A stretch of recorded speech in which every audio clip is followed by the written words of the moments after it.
قرآن نے سمیٹ لیا پوری شادی کو اور سمیٹ کر ایک سورے کی شکل میں سرکار پہ اتار دیا تاکہ قرآن میں محفوظ رہے. اور میں سمجھتا ہوں کہ چاہے عربوں نے اور اس دور کے شاعروں نے مولا علی اور شہزادی کا سیرہ نہ لکھا ہو، رخصتی نہ لکھی ہو، قرآن نے سورہ رحمان میں سیرہ بھی لکھ دیا، رخصتی بھی لکھ دیا. اب یہ تو دیکھیے نا، ایسی شادی ہے کہ جس کا سیرہ آسمان سے اترا، رخصتی بھی آسمان سے اتری. اس لیے اللہ نے سورہ رحمان کا خطاب عروس القرآن عطا کر دیا، یعنی قرآن کی دلہن اللہ نے قرار دیا سورہ رحمان کو. تو قرآن کی دلہن کہنا یہ جناب سیدہ کی سیرت کا اثر تھا کہ سورہ رحمان کو خطاب مل گیا عروس القرآن، کہ جیسے سورہ یاسین کو قلب قرآن کہا، جیسے سورہ علم کو ام الکتاب کہا، اسی طرح سورہ رحمان کو عروس القرآن کہا. دلہن، عروس، قرآن کی دلہن، سجا ہوا سورہ جیسے دلہن سجتی ہے. اور پھر سوال بار بار، اس لیے کہ یہ جو آپ دیکھتے ہیں کہ سورہ رحمان میں نعمتیں گنوائی جاتی ہیں اور پھر اس کے بعد پوچھا جاتا ہے یہ نعمت، یہ نعمت، یہ نعمت. تو وہ نعمتیں جو آ رہی ہیں امت کے لیے نعمتیں بن رہی ہیں اور وسیلہ عقد سیدہ سے ہو کر امت کو وہ نعمتیں مل رہی ہیں. اور پھر سوال امت سے ہو رہا ہے فَبِأَيِّ آلَاءِ رَبِّكُمَا تُكَذِّبَانِ. کیوں بھائی یہ نعمت جو تمہیں دی، کیا قدردانی کی ہے تم نے اس نعمت کی؟ کیوں ناقدری کر رہے ہو اس نعمت کی؟ کس سے پوچھا جا رہا ہے؟ امت سے پوچھا جا رہا ہے، امت سے سوال ہو رہا ہے. اور نعمات جو گنوائی جا رہی ہیں وہ امت کو مل رہی ہیں، لیکن پہلے کس کی طرف آ رہے ہیں؟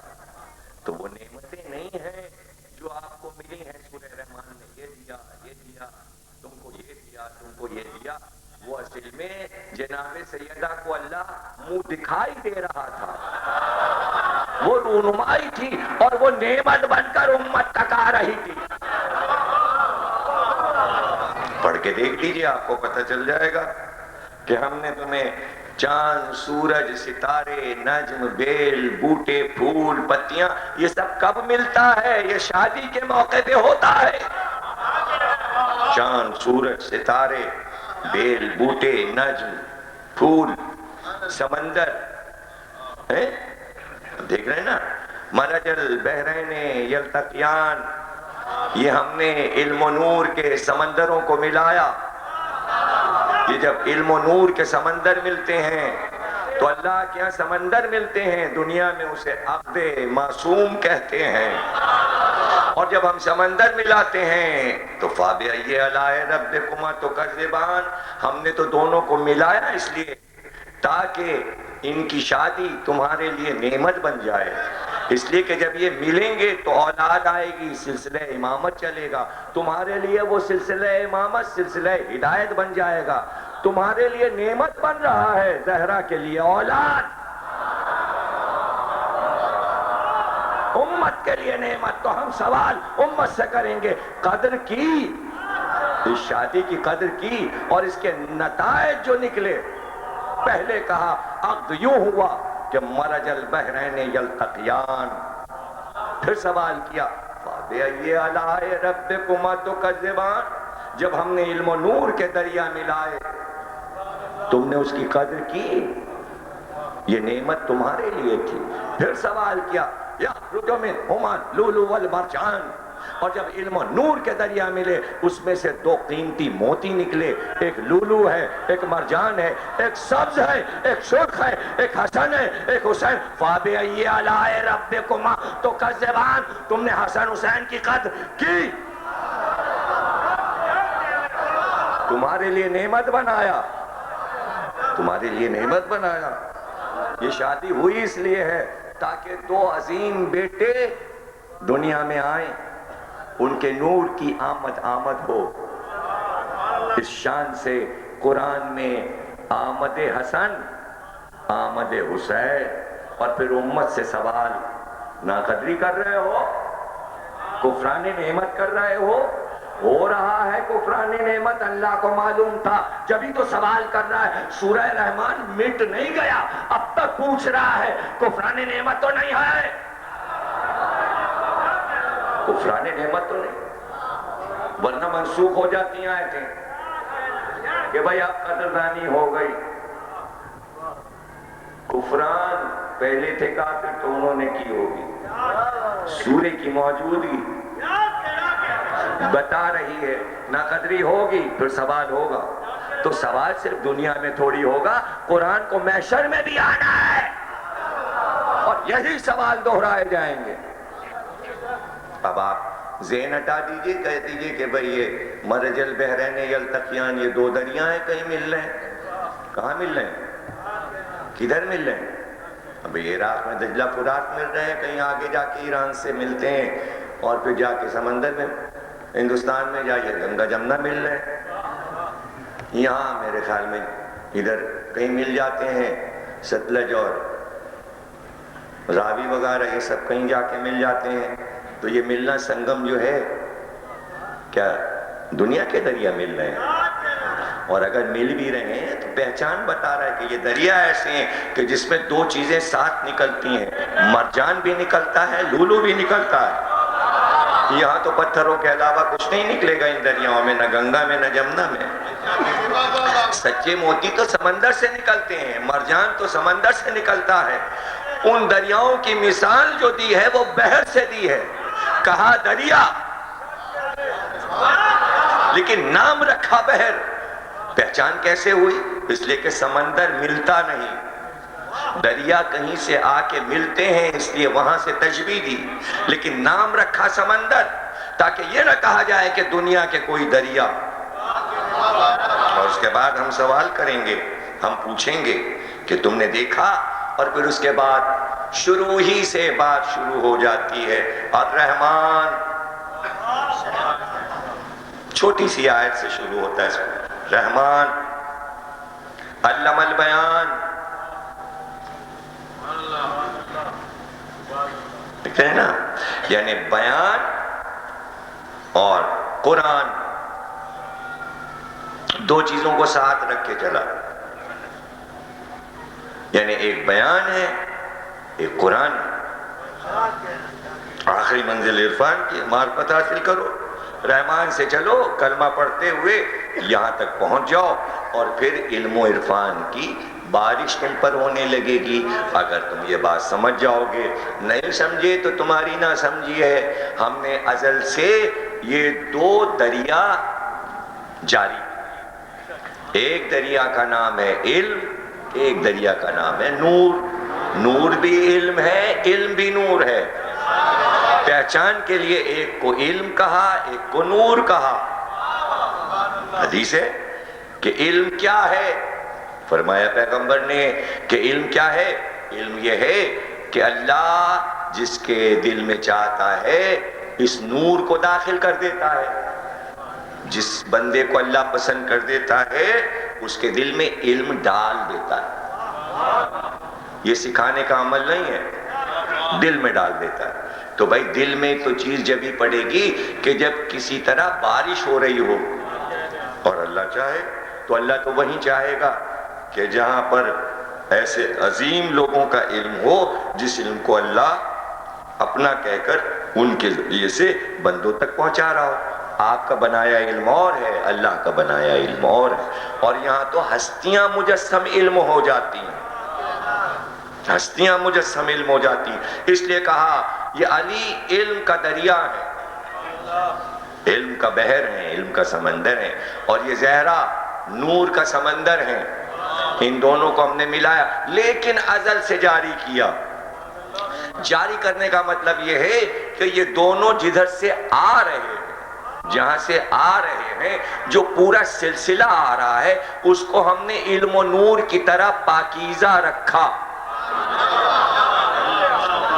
اس کو ملاتے رہے. دیکھیے یلتقیان کے معنی سمجھ لیجئے، آیت کو سمجھ لیجئے، مرج البحرین یلتقیان، مرج ملا دیتے ہیں، یلتقیان یعنی یہ عمل ہوتا ہے کہ چلتے ہیں دونوں ساتھ، چلتے چلتے چلتے چلتے ملتے ہیں، پھر چلتے چلتے چلتے پھر ملتے ہیں، چلتے چلتے چلتے پھر ملتے ہیں، چلتے چلتے چلتے پھر ملتے ہیں. اسے کہتے ہیں یلتقیان. یعنی دو علم و نور کے سمندر جاری ہیں ازل سے، اور یوں ساتھ چلے جا رہے ہیں، اور پھر ملے پھر چلے پھر چلے پھر چلے پھر ملے پھر چلے پھر ملے. اب یہ کیسے ہوا، کیا ہوا؟ اب یہ تو پوری کہانی ہے. اگر آپ کو سننا ہے تو سنیے. آسان تاریخ ہے. یہ کہیں بھی ہوں دنیا کو نظر نہیں آتے، دنیا نہیں دیکھ پاتی. جب تک جاری رہتے ہیں دنیا دیکھ نہیں پاتی، جیسے ہی ملتے ہیں دنیا کو نظر آ جاتے ہیں. ابراہیم کہیں اور تھے، ہاجرہ کہیں اور تھیں. ایک علم کا سمندر تھا، ایک نور کا سمندر تھا. ابراہیم فلسطین میں تھے، ہاجرہ مصر میں تھیں. دونوں دریا جاری تھے. چلتے چلتے ہم نے دونوں کو ملایا، دونوں کو ملایا تو اسماعیل جیسا جوہر ملا. یلتقیان، جاتے ہیں اور مل جاتے ہیں، جاتے ہیں اور مل جاتے ہیں، یہاں تک کہ ہم نے پھر جاری کر دیا، ملے اور پھر جاری کر دیا. اب یہ سمندر چلا اور اسماعیل سے ہوتا ہوا آگے بڑھتا چلا جا رہا ہے. جاری و ساری ہے کہ یہاں تک کہ منزلیں ہیں، ہر منزل پہ رکوں گا تو اشرا ہو جائے گا. اشرا تو پڑھنا نہیں ہے، ایک ہی مجلس پڑھنی ہے، اس لیے کہ ہر موضوع وسیلہ نجات کا آپ کو سمجھانا ہے بچوں کو. آج کی حد تک علی اپنی سیرت میں وسیلہ نجات بن گئے. آپ کی معاشرتی زندگی میں یہ سمجھا دینا ہے کہ اس کا طریقہ کار مسلمانوں کے پاس کیا ہونا چاہیے، امت کے پاس کیا ہونا چاہیے. جب ایسی گھڑی آ جائے تو ایک علم کا دریا جناب ہاشم ہے، حسن و خوبصورتی میں لاجواب، سخاوت ایسی کہ زمانہ ویسی سخاوت نہ لا سکا، قد و قامت میں ایسے کہ بادشاہوں والی شان. بادشاہ روم انہیں دیکھ کر اپنے تخت کو چھوڑ دے، استقبال کے لیے آگے بڑھ جائے. نور ایسا کہ جب آرام کریں تو پیشانی سے ایک نور ساتے ہو اور آسمان سے جا کے ٹکرانے لگے. یہاں تک کہ 4 بیٹے ہوئے، کئی شادیاں کیں. پھر خواب میں بتایا گیا کہ اب تک نور اسی طرح ساتے ہو رہا ہے، اب تم مدینے جاؤ اور وہاں مدینے میں بنی نجار کے بڑے سردار عمرو کی بیٹی سلمہ سے عقد کرو. دریا دو بہہ رہے تھے، جب گئے ہاشم اور سلمہ کا پیغام دیا تب قرآن نے کہا مرج البحرین یلتقیان فبأی آلاء ربکما تکذبان. ہاشم چلے گئے غزہ شہر شام کا جو اسرائیل کے پاس ہے، وہیں وفات ہو گئی. تجارت کے لیے گئے تھے، لیکن زوجہ کو وصیت کر گئے تھے بیٹا ہو تو اس کو اس کے چچاؤں کے پاس مکے پہنچا دینا. سلمہ کو اللہ نے بیٹا دیا، نام شیبہ رکھا. بیٹا بڑھنے لگا. کاہے کو مدینے والوں نے ایسا حسن دیکھا تھا، یہ تو ان کا ننیال تھا. 11 برس کی عمر میں لگتا تھا جوان ہو گئے ہیں. زلفیں کاندھے پہ لہراتی، تیر و کمان لے کر نکلتے، صحرا میں جاتے تو مدینے کے بچے دیکھتے رہ جاتے کہ ہمارا ہمسن، لیکن ہم اتنے چھوٹے سے یہ اتنے بڑے لگتے ہیں. جب ہمت پڑتی بچوں کی تو قریب آ جاتے. یہاں تک کہ جناب مطلب جو کہ بھائی تھے جناب ہاشم کے، مدینے سے گزرے، نظر پڑی اس حسن پر، ان زلفوں پر، اس چہرے پر. اونٹ کو روک لیا، قریب آئے، کہا تم سلمہ کے بیٹے تو نہیں ہو؟ کہا آپ نے خوب پہچانا، لیکن آپ نے میرے والد گرامی کا نام کیوں نہیں لیا؟ کہا مجھے معلوم ہے کہ تم ہاشم کے بیٹے ہو، لیکن آپ کون ہیں؟ کہا میں ہاشم کا بھائی ہوں، میں مطلب ہوں. بیٹے چلو گے اپنے گھر؟ وہ دیکھو خانہ کعبہ اپنے وارث کا انتظار کر رہا ہے۔ وہ یہ سننا تھا کہ تیار ہو گئے شیبہ اور کہا ہم آپ کے ساتھ مکے چلیں گے۔ وہ بچے جو ساتھ کھیل رہے تھے وہ دوڑے دوڑے جناب سلمہ کے پاس گئے اور کہا آپ کے بیٹے کو ایک اونٹ سوار کہیں لیے جا رہا ہے مکے کی طرف۔ جناب سلمہ تیر و کمان ہاتھ میں لے کر آ گئیں، فوراً ایک لشکر لے کر جو ان کے حفاظت کے لیے ان کے محل میں رہتا تھا، اور آتے ہی انہوں نے راستہ روک لیا اور اونٹ سوار کو روک کر کہا کہ مطلب ہمیں معلوم ہے تم اپنے جان و جگر کو لے جا رہے ہو، لیکن اس وقت تک نہیں لے جا سکتے جب تک بیٹا یہ بات بتا نہ دے کہ اپنی مرضی سے جا رہا ہے یا تم زبردستی لے جا رہے ہو۔ تو اونٹ سے شیبہ اتر آئے اور اتر کر کہا مادر گرامی آپ تو خود کہا کرتی تھیں کہ تم یہاں رہنے کے لیے نہیں پیدا ہوئے، تم تو خانہ کعبہ کے مالک ہو، تم تو عرب کے سردار ہو، ایک دن آئیں گے تمہارے چچا اور سب لوگ آ کر تمہیں لے جائیں گے، آج جب وہ لینے آئے تو مجھے جانے دیجئے۔ ماں نے اجازت دی، بیٹا چلا، اونٹ پر آگے بٹھا کر عبد المطلب شیبہ کو لائے۔ جب مکے میں داخل ہوئے مکے والے سمجھے کہ مطلب غلام خرید کر لائے ہیں۔ عربی میں عبد کہتے ہیں غلام کو، تو لوگ کہنے لگے یہ تو مطلب کا غلام ہے، اس لیے ان کا نام ڈالا مکے والوں نے عبد المطلب۔ عبد المطلب، لیکن جب پتا چلا کہ بھئی یہ تو ہاشم کا چشم و چراغ ہے، اب نام تو دے ہی چکے تھے، کرتے کیا اسی نام سے پکارنے لگے۔ لوگ اصل نام بھول گئے کہ نام شیبہ تھا، لقب عبد المطلب۔ لکھا ہے کتابوں میں کہ اس شان سے چلتے تھے کہ زمین میں دھمک پیدا ہوتی تھی، اور اس شان کا سردار عرب کبھی دیکھا نہیں گیا۔ یہ قد و قامت، وہ حسن کا عالم۔ اور جب خانہ کعبہ میں آتے تو ایک مسند بچھا دی جاتی تھی، اس پہ عبد المطلب تشریف فرما ہوتے تھے۔ جوان ہوئے، کئی شادیاں کیں، لیکن پیشانی کا نور پھوٹتا رہا، یہاں تک کہ رات کو خواب میں دیکھا کہ فاطمہ مخزومیہ سے شادی کرو تاکہ اس نور کی امانت وہاں پہنچے۔ ادھر عبد المطلب تھے، ادھر فاطمہ مخزومیہ تھیں، دریا تو دونوں بہ رہے تھے، مرج البحرین یلتقیان۔ شادی کے بعد دو بیٹے پیدا ہوئے، دونوں سگے بھائی، بڑے ابو طالب، چھوٹے عبداللہ۔ ابو طالب سے علی ہیں، عبداللہ سے رسول ہیں۔ نبوت کو چھوٹے بھائی میں رکھا، امامت کو بڑے بھائی میں۔ اب یہ تیری قدرت کے کھیل ہیں، امت کو کیسے سمجھائیں؟ فَبِأَيِّ آلَاءِ رَبِّكُمَا، کیسے سمجھائیں؟ یہ تو علم و نور کے دریا ہیں۔ ہاں، خواب میں ہی تو دیکھا ابو طالب نے کہ اپنے چچا اسد کی بیٹی فاطمہ بنت اسد سے شادی کرو۔ یہاں خواب میں دیکھا عبداللہ نے کہ وہب کی بیٹی آمنہ سے شادی کرو۔ عبد المطلب کی دو بہویں گھر میں آئیں، ایک کا نام فاطمہ بنت اسد، ایک کا نام آمنہ بنت وہب۔ یہاں بنت اسد سے علی، وہاں آمنہ سے محمد، یعنی کعبے کے محافظ آ گئے۔ فاطمہ بنت اسد اور ابو طالب علم و نور کے دریا ہیں، عبداللہ اور آمنہ علم و نور کے دریا ہیں۔ جب اولاد سامنے آئی تو قرآن نے کہا فَبِأَيِّ آلَاءِ رَبِّكُمَا تُكَذِّبَانِ، یہ نبوت ہے، یہ امامت ہے۔ دیکھتے ہی دیکھتے ابو طالب نے فیصلہ کیا کہ ملکۃ العرب خدیجہ سے محمد کی شادی ہو۔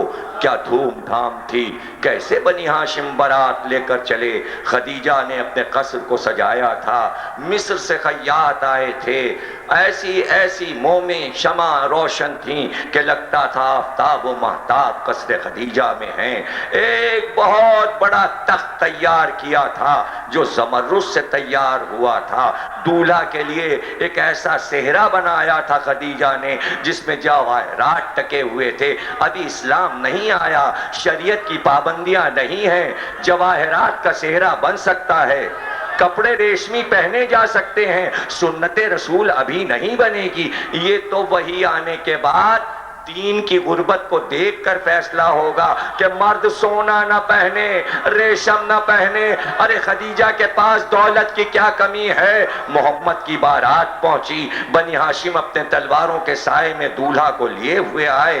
ابو طالب نے دولہا بنایا تھا، دولہا اس شان سے بنایا تھا کہ ابراہیم کی قبا پہنائی تھی، سلیمان کی انگوٹھی پہنائی تھی، ادریس اور موسیٰ کا عصا ہاتھ میں تھا، نوح کی ابا دوش پر تھی، ہارون کی نالین پیر میں تھی، سیرا تو بنی ہاشم کا تھا، تاج خدیجہ کا بھجوایا تھا۔ 9-10 دن تک تو ولیمہ ہوتا رہا، کس دھوم سے محمد خدیجہ کو بیاہ کے لائے۔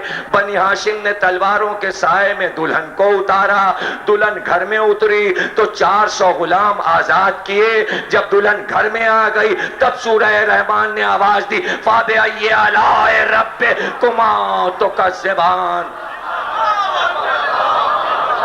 مرج البحرین یلتقیان۔ ہم یوں علم و نور کے دریا ملاتے ہیں۔ یہ اسلام سے پہلے علم و نور کے دریا ملے تھے۔ بدر کی لڑائی کے بعد 2 ہجری میں ایک بار حکم ملا سرکار دو عالم کو کہ تم پریشان تھے کہ بیٹی کی شادی کہاں ہو۔ ہم نے رات کو آسمانوں کی بلندیوں پر راحیل فرشتے کو بلا کر خطبہ ہم نے جاری کیا ہے، سارے ملائکہ کو جمع کیا، ملائکہ مقربین آ گئے، خطبہ عقد جاری کیا۔ ہم نے فاطمہ کی شادی علی سے عرش پر کر دی،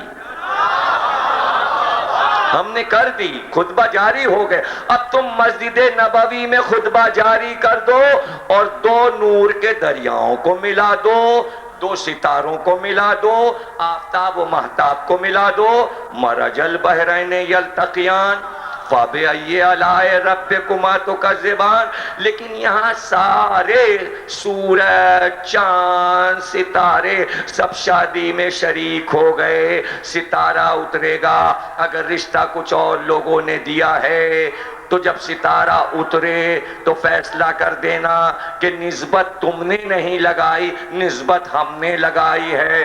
اس لیے ایک اور سورہ اترا، ایک اور سورہ اترا، سورہ رحمان کے ساتھ ساتھ ایک اور سورہ چل رہا ہے، وَالنَّجْمِ إِذَا هَوَىٰ، ستارے کے اترنے کی قسم۔ ستارہ زورا تھا، اپنی جگہ کو اس نے چھوڑا۔ فاطمہ زہرا نے کہا اللہ اکبر، ستارہ مدینے کی طرف چلا، آپ نے کہا الحمدللہ الحمدللہ۔ ستارے نے علی کے گھر کا طواف کیا، واپس چلا، شہزادی نے کہا سبحان اللہ سبحان اللہ۔ شادی سے پہلے براتیوں کو تسبیح فاطمہ انعام میں ملی۔ یہ تسبیح فاطمہ نماز کے بعد کیا ہے؟ تاکہ تم کفران نعمت تو نہیں کر رہے۔ فَبِأَيِّ آلَاءِ رَبِّكُمَا تُكَذِّبَانِ۔ شادی نعمت ہے علی اور فاطمہ کی، اس لیے قدرت نے یہ فیصلہ کیا کہ ستارہ اترے تاکہ دنیا کو پتا چلے۔ سبھی تھے، آفتاب بھی تھا، مہتاب بھی تھا، ستارے بھی تھے، عرش توبہ جھوم رہا تھا۔ فرشتوں نے آواز دی پروردگار سے کہ تو نے عقد تو کر دیا، ہمارا انعام کہاں ہے؟ کہ صرف تمہارا انعام نہیں، تمہارے ذریعے کچھ لوگوں کو انعام مل جائے۔ جاؤ جا کر طوبہ کے درخت کو ہلاؤ۔ طوبہ کے درخت کو جبریل نے ہلایا تو کہتے ہیں طوبہ کے درخت سے سفید رنگ کے پرچے ٹپکنے لگے کروڑوں کی تعداد میں، جسے فرشتے لوٹنے لگے اور فرشتوں نے وہ پرچے لوٹ کر اللہ سے پوچھا کہ یہ کیسا انعام ہے؟ کہ جس نے جو پرچہ اٹھایا ہے اس کی یہ ڈیوٹی ہے کہ ہر پرچے پہ جس کا نام لکھا ہے محشر میں اس کو وہ لے کر آئے گا، قیامت میں وہ لے کر آئے گا، وہ اس کا استقبال کرے گا۔ کہ پرچوں پہ کیا لکھا ہے؟ کہ قیامت تک جتنے آئیں گے فاطمہ زہرا کے چاہنے والے ان کے نام لکھے ہیں۔ یہ فرشتوں کا انعام تھا۔ یہ فرشتوں کا انعام تھا۔ قرآن گواہی دے، حدیث گواہی دے، عرش پہ گواہی۔ شاعر نے کہا کہ بھائی نہ ایسی شادیاں دیکھیں نہ ایسے بیاہ ہوئے، نہ ایسی شادیاں دیکھیں نہ ایسے بیاہ ہوئے، خدا نے عقد پڑھا انبیاء گواہ ہوئے۔ فَبِأَيِّ آلَاءِ رَبِّكُمَا تُكَذِّبَانِ۔ اب تم دونوں اپنے رب کی کس کس نعمت کا انکار کرو گے؟